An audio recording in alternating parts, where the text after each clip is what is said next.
Mga ka-chisflix, usap-usapan na naman ngayon sa social media ang umano'y dating rumors na kinasasangkutan ni Skustakli at Bini Joanna. Bagamat wala pang direktang kumpirmasyon mula sa magkabilang panig, sunod-sunod na pangyayari at mga tila clues online ang lalong nagpapainit sa haka-haka ng netizens. Nagsimula raw ang lahat noong Nobyembre 14 nang mag-post si Skusta ng isang Instagram story na may kasama umanong babae. Bagamat cropped ang larawan at hindi kita ang buong mukha, napansin agad ng mga mapanuring mata ng netizens na ang girl sa photo ay may suot na eyeglasses. Hindi man malinaw kung sino ang kasama niya, mabilis nang kumalat ang spekulasyon online.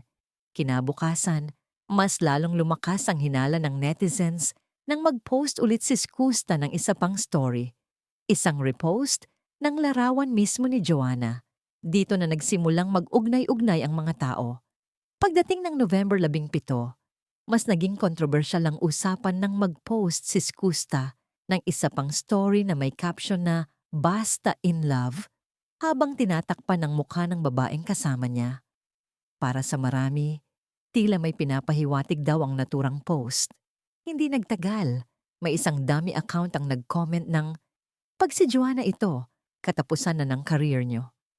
Ang komentong ito ay agad na umani ng atensyon at diskusyon, pero makalipas lamang ang ilang oras, biglang binura ni Skusta ang naturang story at mas lalong ikinagulat ng lahat.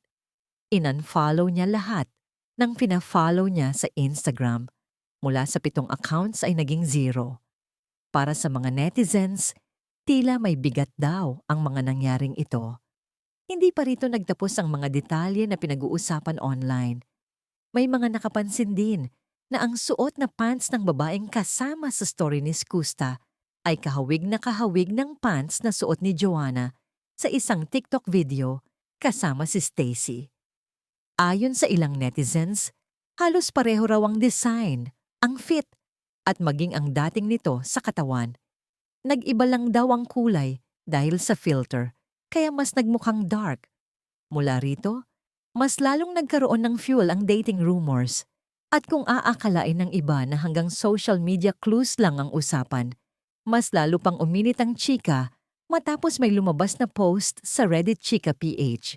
Ayon sa isang Reddit user, ang kanilang pamilya ay galing ng Vietnam noong Disyembre 31 at nakasabay raw nila sa flight sina Bini Joanna at Skustakli.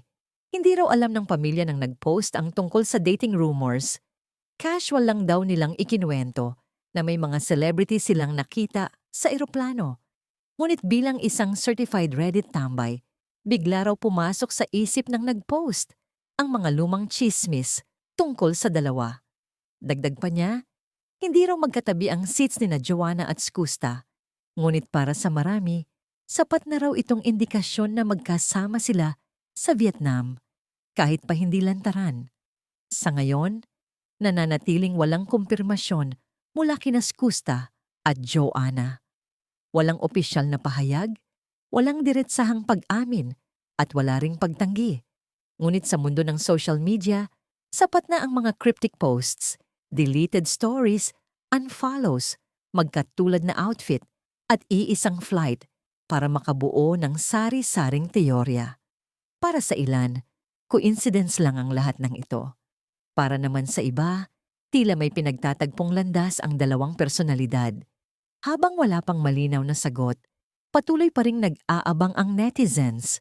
Kung ito ba ay simpleng chismis lang o unti-unting nabubunyag ang isang lihim na relasyon, hanggang sa magsalita mismo ang mga involved, mananatiling intriga ang kwento ni Skusta at Bini Joanna, isang chika na patuloy na sinusubaybayan ng online world.